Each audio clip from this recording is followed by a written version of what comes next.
Bayangin pagi-pagi lagi santai, kopi masih ngebul, HP dibuka sekilas. Saldo rekening tiba-tiba nambah jutaan rupiah. Bukan mimpi, bukan salah transfer, dan jelas bukan undian.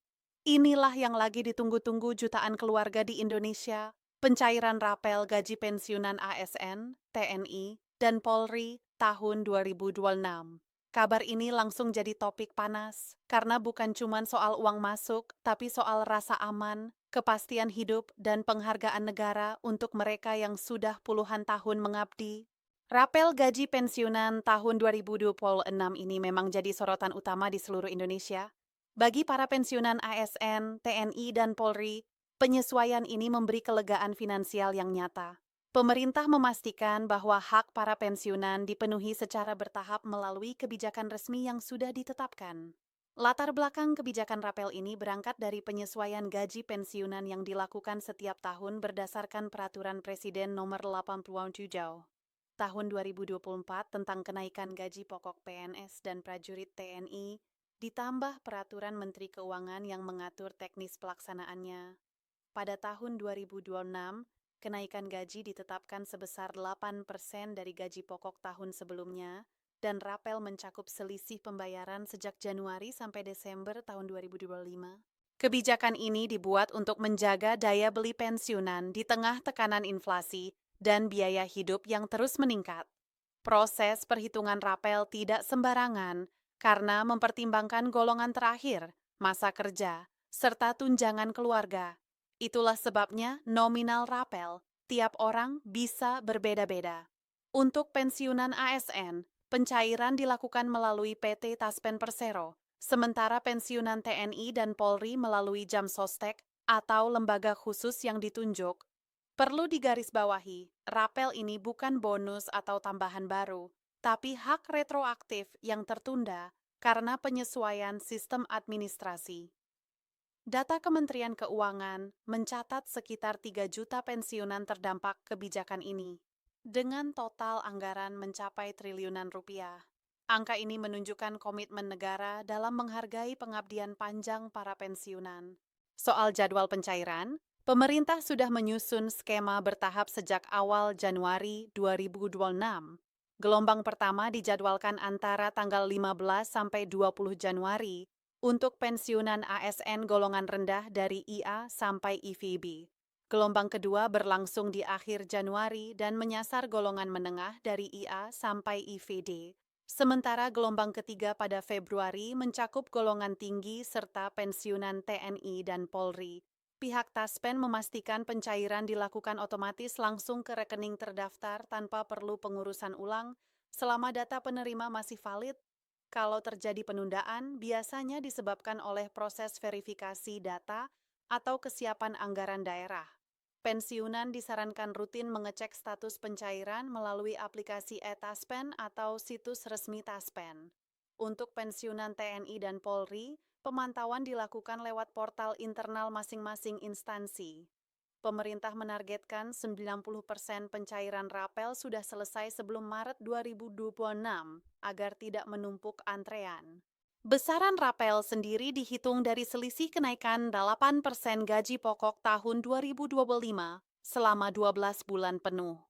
Berdasarkan estimasi data PMK tahun 2024, nominal rapel bisa berkisar dari jutaan hingga belasan juta rupiah tergantung golongan.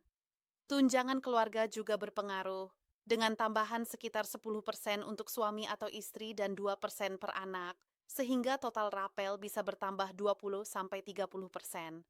Untuk TNI dan Polri, skemanya serupa dengan penyesuaian bintara dan perwira, namun nominal akhir tetap ditentukan setelah verifikasi individu.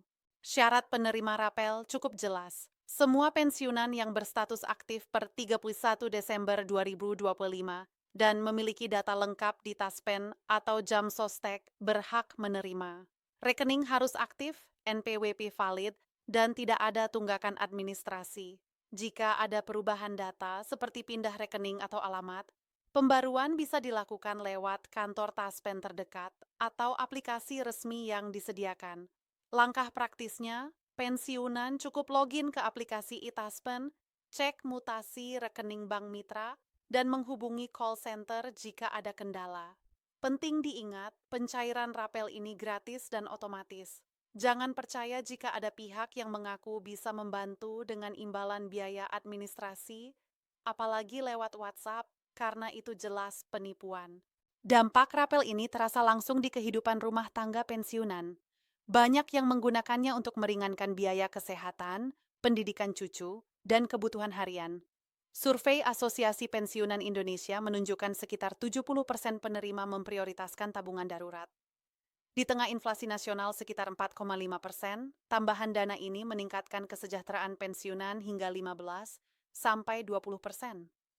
Meski begitu, pengelolaan tetap perlu bijak, dengan pembagian ideal 50% untuk kebutuhan pokok, 30% untuk tabungan, dan 20% untuk investasi aman seperti deposito. Di media sosial, hoaks soal rapel sering beredar, mulai dari isu pembatalan hingga kabar hanya golongan tertentu yang menerima. Semua itu dibantah oleh sumber resmi. Informasi valid hanya berasal dari situs pemerintah, Taspen, dan instansi terkait. Penipuan yang mengatasnamakan rapel sebaiknya langsung dilaporkan ke pihak berwenang, dan keluarga diharapkan membantu para lansia memverifikasi informasi dari sumber resmi. Lebih jauh lagi, pencairan rapel gaji pensiunan 2026 bukan cuma menguntungkan penerima langsung, tapi juga memicu efek domino positif bagi ekonomi lokal dan nasional. Pemerintah mengalokasikan anggaran lebih dari 25 triliun rupiah dalam era APBN 2026 untuk sekitar 3,2 juta pensiunan, dengan rata-rata penerimaan per orang antara 5 sampai 15 juta rupiah. Secara makro, suntikan dana ini setara dengan 0,15% dari produk domestik bruto Indonesia. Efek bergandanya signifikan, karena setiap 1 miliar rupiah rapel bisa memicu hampir 2 miliar rupiah aktivitas ekonomi lewat konsumsi rumah tangga. Di daerah pedesaan, terutama di Jawa Tengah dan NTB yang didominasi pensiunan ASN, permintaan barang UMKM meningkat hingga 12-15%. Bank Indonesia mencatat pencairan serupa pada tahun sebelumnya mendorong pertumbuhan kredit mikro.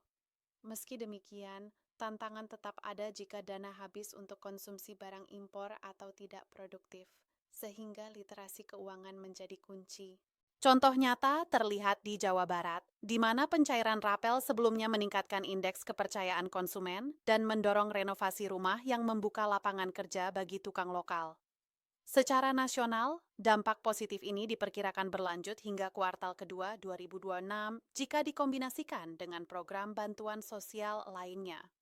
Bagi keluarga pensiunan, rapel seringkali menjadi penyelamat anggaran bulanan yang defisit.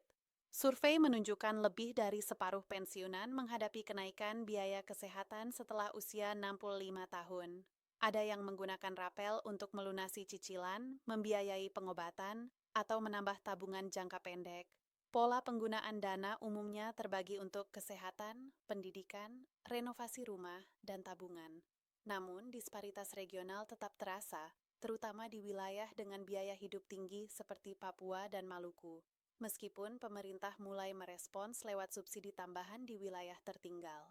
Dari sisi psikologis, rapel meningkatkan rasa aman finansial dan kesejahteraan emosional pensiunan secara signifikan. Kedepan, pemerintah juga menyiapkan pembaruan kebijakan pensiun dengan sistem yang lebih digital dan transparan, agar proses pencairan makin cepat dan minim kendala. Kesimpulannya, rapel gaji pensiunan tahun 2026 bukan sekadar uang cair, tapi simbol kehadiran negara dan penggerak kesejahteraan yang lebih luas. Dengan kesabaran, data yang valid, dan kewaspadaan terhadap hoaks, hak ini akan sampai ke tangan para pensiunan dan membawa dampak positif jangka panjang bagi keluarga dan masyarakat. Informasi ini bersifat umum dan dapat berubah sesuai kebijakan resmi, jadi selalu pastikan mengecek sumber resmi sebelum mengambil keputusan finansial pribadi.